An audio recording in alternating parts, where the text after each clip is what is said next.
Malha frenas, né? Muito bom com a situação. Olá, este é o programa Em Discussão Especial e hoje vamos falar sobre a violência contra a criança. Uma pesquisa global realizada pela Child Fund Alliance, que incluiu em torno de 5.500 crianças de 15 países, revela que as crianças se sentem muito pouco protegidas e não são ouvidas. Para debater o assunto, eu recebo aqui no estúdio da Rede Alesp, Gerson Pacheco, diretor nacional da Child Fund no Brasil. Tudo bem? Seja bem-vindo à TV Alesp, Gerson. Conta um pouquinho do trabalho da Child Fund aqui no Brasil e também mundialmente. É um prazer estar aqui com você, Guga, e contar um pouquinho dessa história do Child Fund e também dessa pesquisa. O Child Fund é uma organização que começou há 83 anos no mundo, começou nos Estados Unidos, atuando naquela mortalidade de pessoas na Ásia, naquela guerra muito complicada com japoneses e asiáticos, onde as crianças ficavam órfãs. Então ali nasceu um procedimento de apadrinhamento.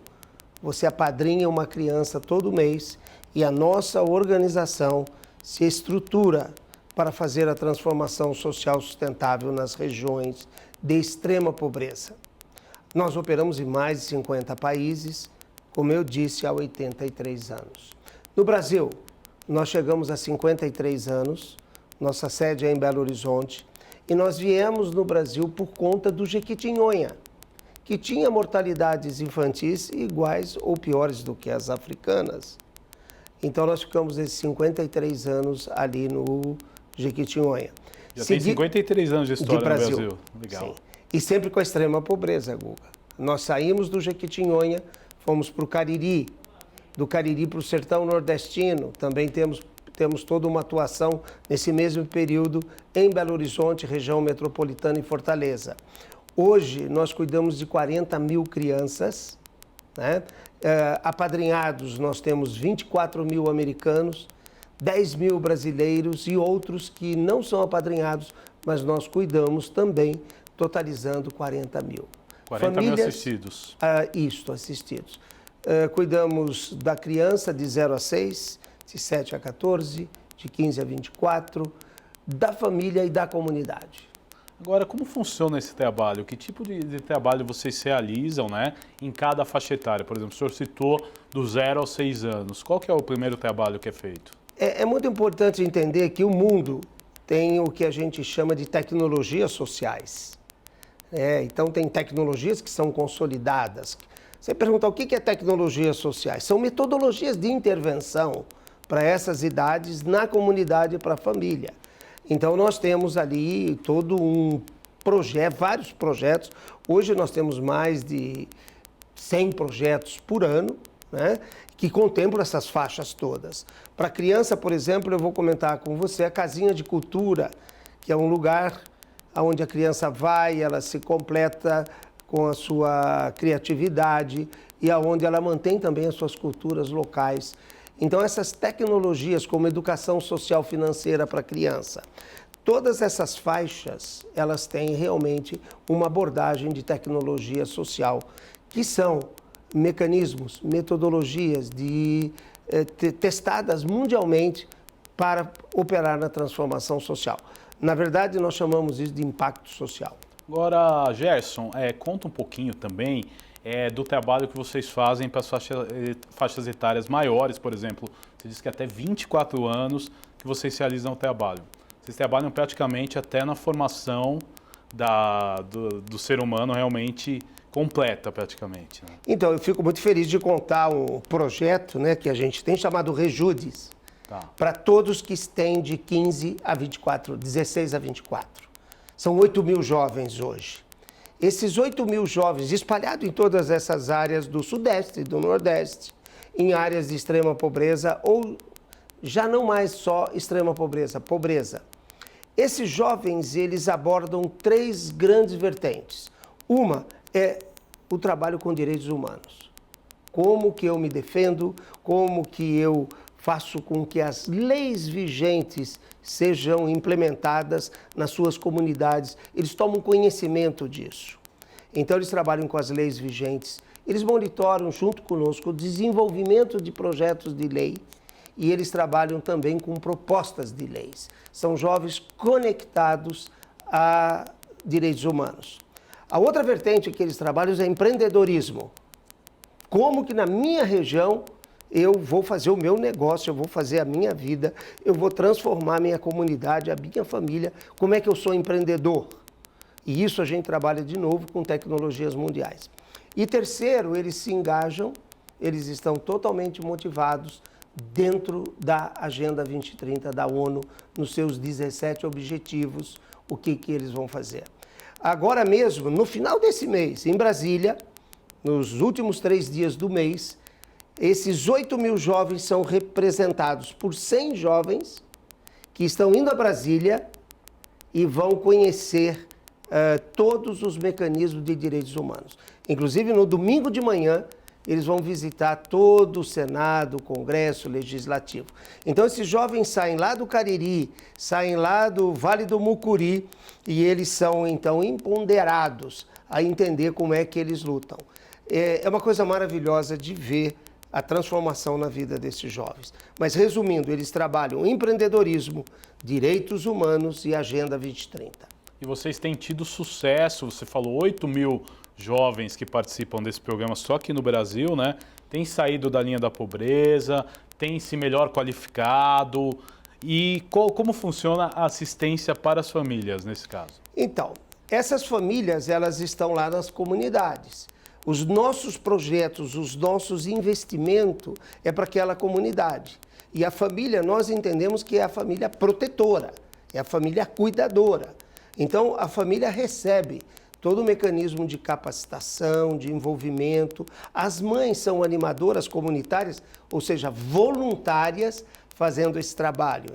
Elas, na verdade, são da localidade, nós não levamos ninguém de fora, mas nós desenvolvemos lideranças locais. Então, dentro das famílias, nascem as lideranças que cuidam da transformação local. Os jovens vêm, apoiam as famílias, os jovens criam uma cultura nos adolescentes. Hoje eu tenho 8.000, mas eu tenho 10.000 adolescentes que, pela história bem-sucedida desses jovens, querem ir para o Rejudes. Eles ficam contando os anos. Chega nos 15 anos, a espera, o sonho, o desejo é ir para dentro do Rejudes. Só para você ter uma ideia, nós temos uma parceria mundial. Acabaram de chegar 8 jovens da Argentina que foram conhecer mecanismos de startup, de desenvolvimento. Ficaram 45 dias na Argentina. Olha que oportunidade rica. Voltam para suas comunidades. Não é jovem de uma comunidade, são eleitos nesses 8.000. Eles trabalham com governança colaborativa. Tá? Isso nós damos a ele. Nós temos uma parceria com universidades internacionais, no caso é da Dinamarca, mais a Fundação Dom Cabral, e demos a ele mecanismos de governança colaborativa. Nós levamos para eles o que há de melhor no uso das tecnologias. Agora, Gerson, e as crianças brasileiras, elas têm esse intercâmbio também? Foram para quais países? Quais as experiências que elas têm tido oportunidade de ter? Então, esses 8 jovens são brasileiros e nós temos mais para os jovens, porque eles vão... Os 8.000, né? Dos 8.000, eles são 8.000. escolhidos nos Correto. 8.000. Agora, eles fazem muito intercâmbio dentro do Brasil, né? Como eu disse a você, todos eles trabalham de forma engajada. Então, de forma engajada, eles estão juntos o tempo todo. Não só na sua geografia municipal, mas na sua região, no seu estado.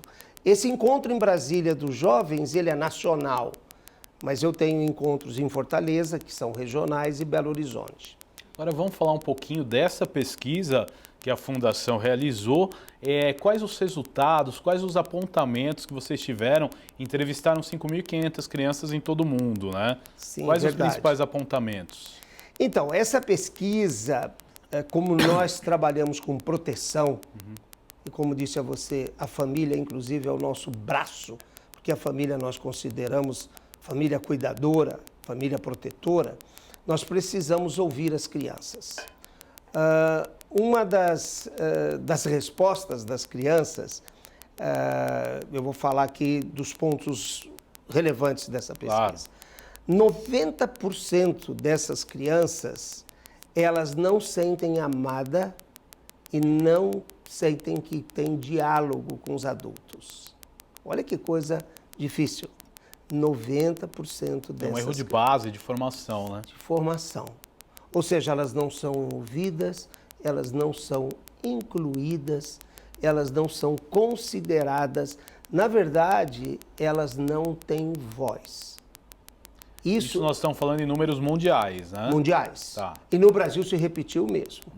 Eu não estou dizendo que o Brasil foi diferente. Eu estou falando do que aconteceu nos 15 países. E só para você entender como isso fecha, por exemplo, com os grandes órgãos mundiais, o mundo hoje tem 7,7 bilhões de pessoas. 1 bilhão de crianças sentem que não são protegidas. 1 bilhão. 1 bilhão. É uma coisa assustadora, comprovada pela Organização Mundial de Saúde e os mecanismos mundiais. Agora, entenda bem, quando a criança fala que ela não tem amor e que ela não é ouvida, para ela isso é uma violência. Imagine você não ser considerado. Imagine você não ser considerado. Então isso já é um sinal de violência. Isso, para ela reconhece isso como violência. Ela está dizendo, puxa vida, eu não tenho espaço, eu não tenho amor. E o amor é a solução, e o diálogo a construção. Então, quando você não tem construção, o seu resultado na sua solução será o fracasso. Agora, é muito importante entender que numa família hoje, cada vez mais, menos filhos, né? Mães sozinhas cuidando dos seus filhos, as crianças são a previdência da família. É quem vai cuidar da herança, é quem vai cuidar dos mais velhos, né? Então, as famílias precisam entender que precisam investir nas crianças. E a primeira recomendação para investir na criança é amor e diálogo. As crianças também responderam nessa pesquisa que o elo mais forte que pode passar amor e que pode dar diálogo são as mães. Na verdade, é o único eixo central no caso do amor e no caso do diálogo. E é a base de tudo, na sua A base visão. de tudo. 69% disseram que não querem mais violência no seu processo educacional. Elas não querem mais ser agredidas, não querem mais ser humilhadas. Elas não querem crescer sendo humilhadas porque estão sendo educadas. E as meninas disseram que elas sofrem mais do que os meninos. As meninas são mais expostas Qual que é a essa porcentagem? Você tem? Essa porcentagem é 69%. 69%. 69% gritaram. Imagina que você está ouvindo a criança que nunca se ouve, dizendo, por favor, eu não quero ser humilhada mais, não me dê agressão física para você me educar, não é assim. E veja bem, isso está conectado ao diálogo. Eu não tenho diálogo, mas eu tenho punição. Elas gritaram, dizendo, não quero ter um processo educacional que seja agressivo e que seja violento. Terceiro, 40% das crianças se sentem seguras na rua. No Brasil é o maior índice. Nova Zelândia, Suécia, desses 15 países, eles não têm problemas. Mas aqui eles têm problemas na rua da segurança. Eles têm problema das gangues, eles têm problema, por exemplo, vamos pegar Fortaleza, que é um lugar que a gente ouviu. Nós temos áreas lá que criança de uma determinada geografia não pode entrar na outra. Então, Entendi. essa milícia, essa estrutura, essa ausência de segurança... Estamos falando em crianças de que faixa etária? De 10 a 12. Estou falando de 10 a 12. São crianças que já entendem, que já podem andar na rua. Então, a quarta, né, dessas 40% dessas crianças dizendo que não se sentem seguras, elas dizem, na rua eu não posso andar. A polícia me põe medo. Né? A polícia me põe medo. A minha casa, às vezes, eu não tenho tanta segurança também. Isso começou a aparecer há 4 anos atrás, que a casa já não era um lugar mais seguro. Ou seja, ir para minha casa parece um inferno. Né? Porque lá eu vou encontrar briga, eu vou encontrar uma relação de violência. E eu é que sou o lado mais fraco. Quando você vai para a pobreza, que é outra coisa que eles reclamam demais, é que a pobreza é uma violência. Eu vou citar um exemplo para você. Nós atuamos com criança na extrema pobreza. Tem 371 municípios do Brasil, de 5.565, que tem extrema pobreza. Vou dar um exemplo para você. Não come uma refeição a cada dia. Essas crianças, 2,4 milhões, que estão nesses municípios, nunca tomaram café da manhã. Não sabem o que é tomar um café da manhã. Um pão com manteiga é o sonho. Se você conversar com ela, se ouvir, ela vai dizer, eu quero um café da manhã que eu nunca tomei na minha vida. Então, não tem água, não tem banheiro. Essas crianças vivem em condições difíceis. Eles vivem com Bolsa Família.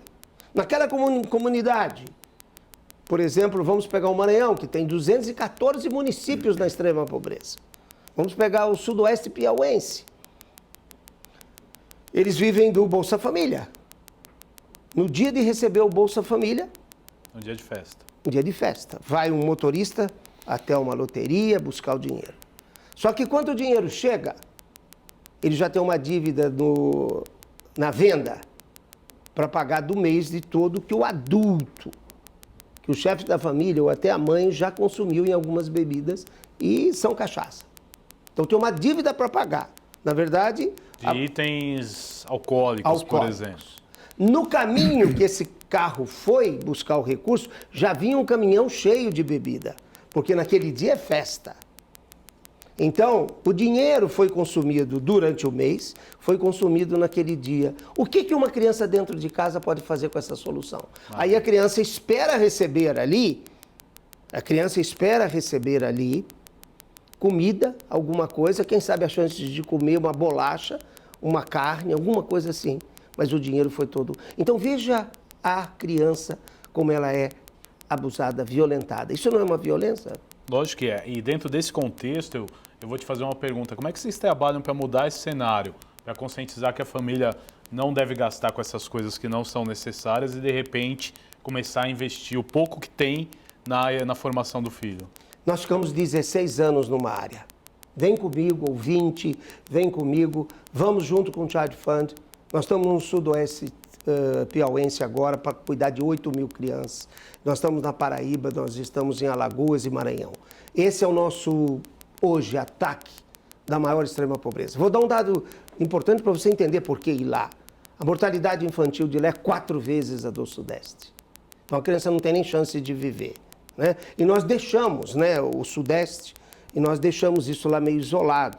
Nós que estamos vivendo em Alphaville, vivendo aqui, parece que essa realidade não existe. Eu tenho amigos que falam, Gerson, você está falando uma coisa que não existe. Existe, está lá, vem comigo para você ver.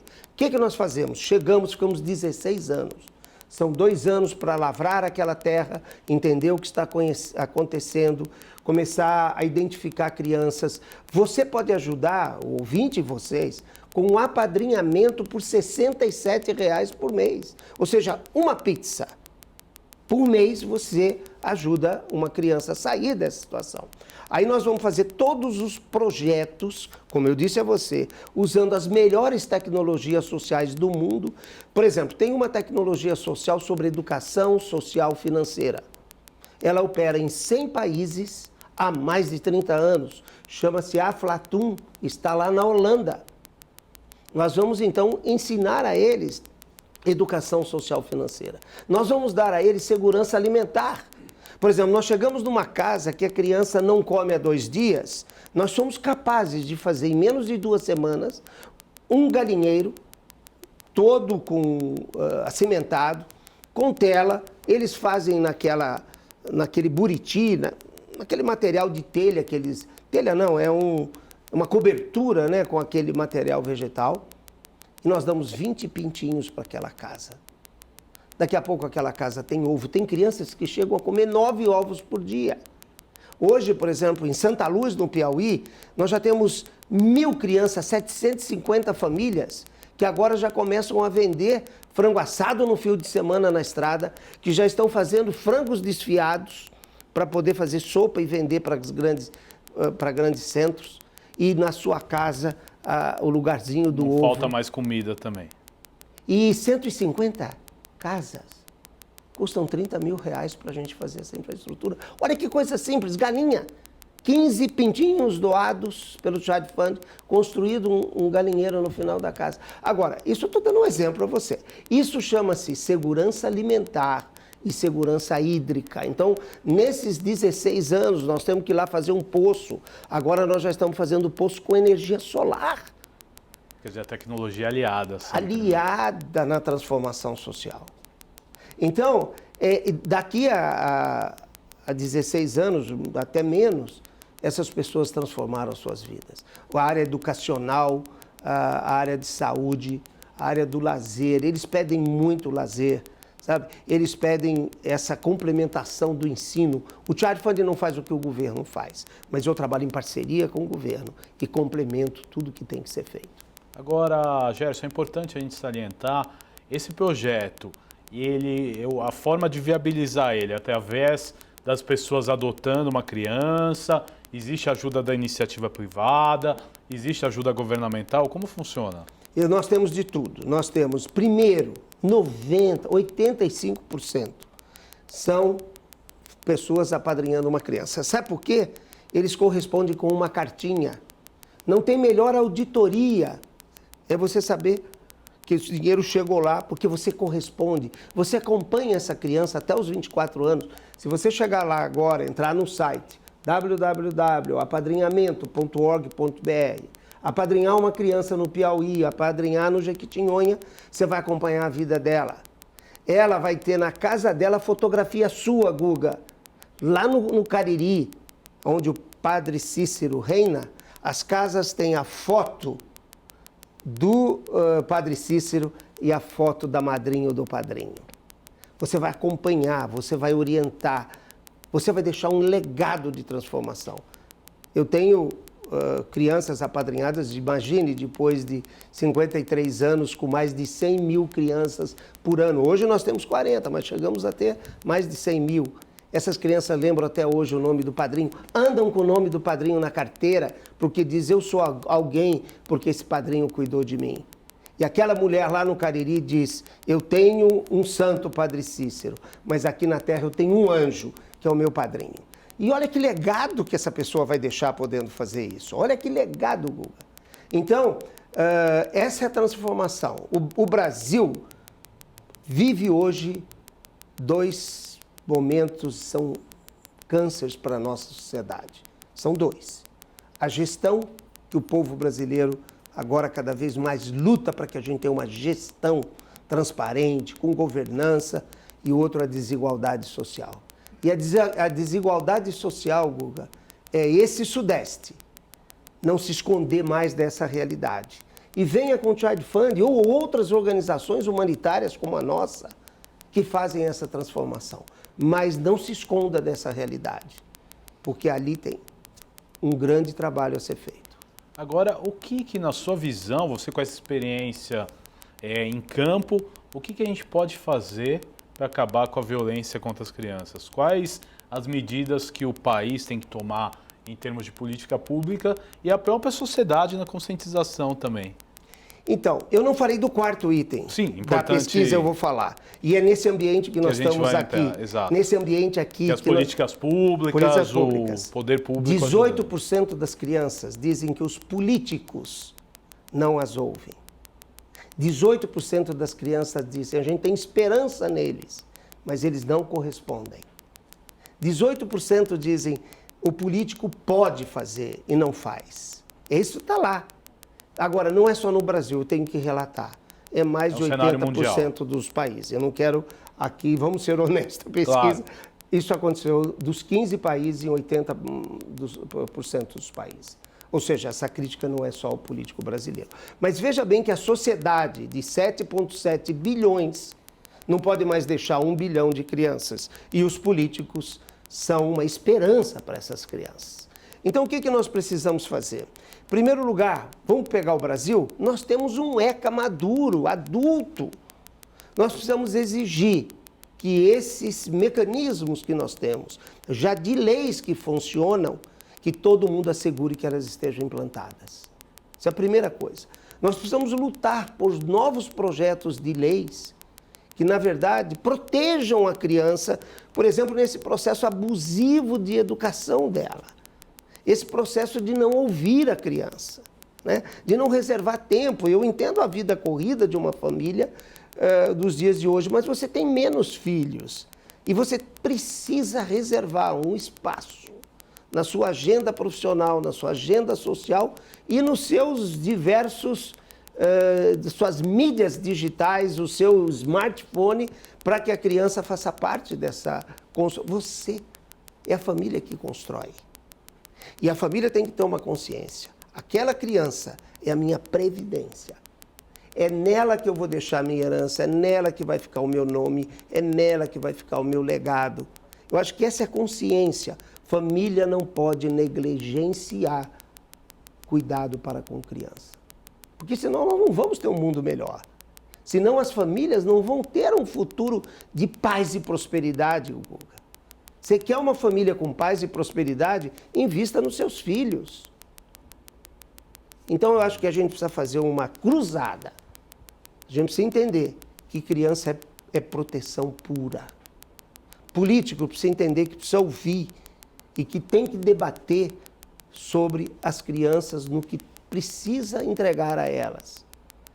Precisa descobrir novas abordagens que têm sucesso no mundo, né? Até no meio indígena. Uma coisa simples é a comunicação com a criança. O índio, ele se abaixa, ele se ajoelha e fala com a criança olho no olho. Olha que coisa linda! Por que um pai não pode fazer isso? Então, aprender com o mundo, aprender com todas essas soluções tão simples, mas dar importância à criança. Gerson, estamos chegando nos momentos finais do nosso programa. Deixa o site para o pessoal conhecer a Fundação também. Quem quer ajudar, de repente, pode procurar através do site, é isso? Pode. Se você quer apadrinhar uma criança, você apadrinha agora. Entra no www.apadrinhamento.org.br. Entra no site que você vai escolher a criança, você vai ver o cabelinho dela, você vai entender aquela criança, você vai ver onde ela está naquela geografia e você vai acompanhar. Aquela criança, do mesmo jeito que a sua foto vai ficar lá na casa dela, põe a foto dela do lado dos seus filhos, coloca os seus filhos na realidade dessas crianças. Eu tenho 8 netos, cada neto meu, apadrinha, eu tenho um neto no exterior, e é uma coisa maravilhosa a relação de uma criança em casa acompanhando essa criança lá como membro dessa família. A nossa organização, como eu disse, é a melhor organização para se doar aqui no Brasil, o Instituto Doar desse ano, 2018. Nós estamos em 19, mas nós fomos eleitos por 2018 como a melhor organização para se doar. Nós temos auditorias internacionais, auditoria nacionais. Agora, eu disse a você, além da auditoria, a coisa mais importante é que a criança se comunica com você. E eu deixo como palavra final, deixe um legado na sua vida, deixe um legado, deixe o seu nome marcado numa criança na extrema pobreza que você transformou. Nós somos o seu agente para isso. Muito obrigado, Gerson, pela participação aqui na TV Alesp. Este foi o programa Em Discussão Especial. Hoje nós falamos de violência contra a criança. Você pode ver e rever este e outros programas em nosso canal no YouTube. Até nosso próximo encontro. Valeu!